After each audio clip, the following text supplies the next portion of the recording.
حالات پر ہماری اور آپ کی سب کی نظر ہے۔ کسی ایک ملک کی میں گفتگو نہیں کروں گا، پوری روئے زمین کی گفتگو میں آپ کے سامنے رکھنا چاہتا ہوں۔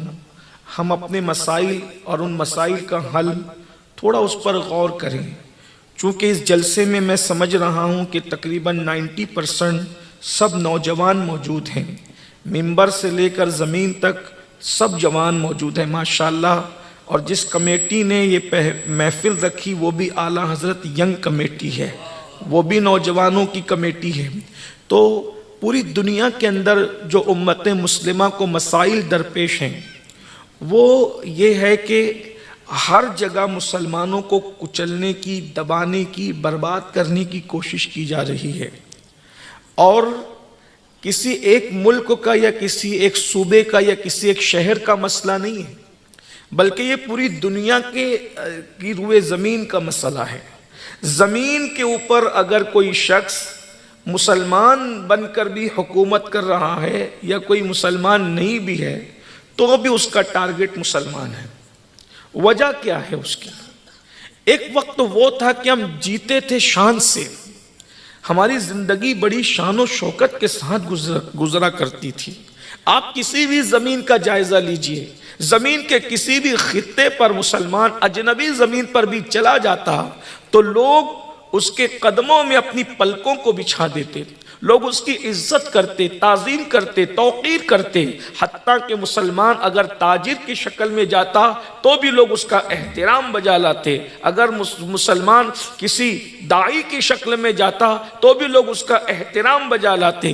گویا کہ جس زمین پر مسلمان پہنچا اس نے احترام کا خراج وصول کیا، عقیدتوں کا خراج وصول کیا۔ لیکن آج اس قوم کے حالات ایسے کیوں ہو گئے؟ تو اللہ تبارک و تعالی قرآن مقدس میں ارشاد فرماتا ہے اگر ہم اپنے مسائل کو حل کرنے کے معاملے میں سنجیدہ ہیں تو تھوڑی دیر کے لیے غور کیجئے، اور اگر ہم سنجیدہ نہیں ہیں، اگر ہم صرف واٹس ایپ تک کے ہمدرد ہیں کہ کسی کی بھی تکلیف کو کلپ میں دیکھیں اور اس کے بعد آگے فارورڈ کر دیں، بس یہی اگر ہماری ہمدردی ہے اور ہم مسائل کا حل نہیں چاہتے تو یاد رکھیے، بڑی معذرت کے ساتھ بد دعا کے طور پہ نہیں کہہ رہا ہوں، حقیقت کے اظہار کے لیے کہہ رہا ہوں، اس وقت پوری دنیا میں مسلم امہ جو حالات کو دیکھ رہی ہے اس سے بدترین حالات ہوں گے، اور تمہاری داستان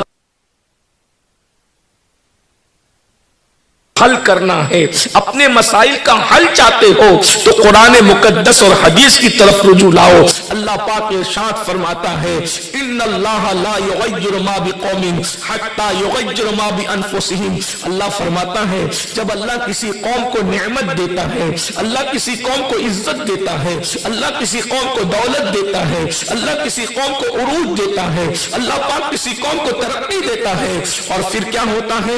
وہ قوم خود ایسے حالات پیدا کرتی ہے کہ اس سے وہ نعمت کو چھین لیا جائے، اس سے وہ عزت کو چھین لیا جائے، اس سے وہ شہرت کو چھین لیا جائے، اس سے وہ وقار کو چھین لیا جائے۔ اللہ نے کوئی کمی کی تھی مسلمانوں کو؟ دولت اتنی دی تھی کہ کلکتہ کے ایک مسلم تاجر کے پاس انگریزوں کی زمین ہندوستان آمد سے پہلے، انگریزوں کے ہندوستان آنے سے پہلے کلکتہ کے ایک مسلم تاجر کے پاس اتنی دولت ہوتی تھی کہ کسی ملک کے شاہی خزانے میں بھی اتنی دولت نہیں ہوا کرتی تھی۔ اللہ نے دولت اتنی دی تھی، عزت اتنی دی تھی، اتنا وقار عطا کیا تھا، حکومتیں کس کی بھی ہوا کرتی تھی، مگر مسلمانوں کے پاس عزت تھا، مسلمانوں کے پاس عزت تھی، وقار تھا۔ لیکن آج کیا ہو گیا؟ اللہ فرما رہا ہے کہ ہم کسی قوم سے اسی وقت نعمت چھینتے ہیں جب وہ قوم خود ایسے حالات پیدا کرتی ہے۔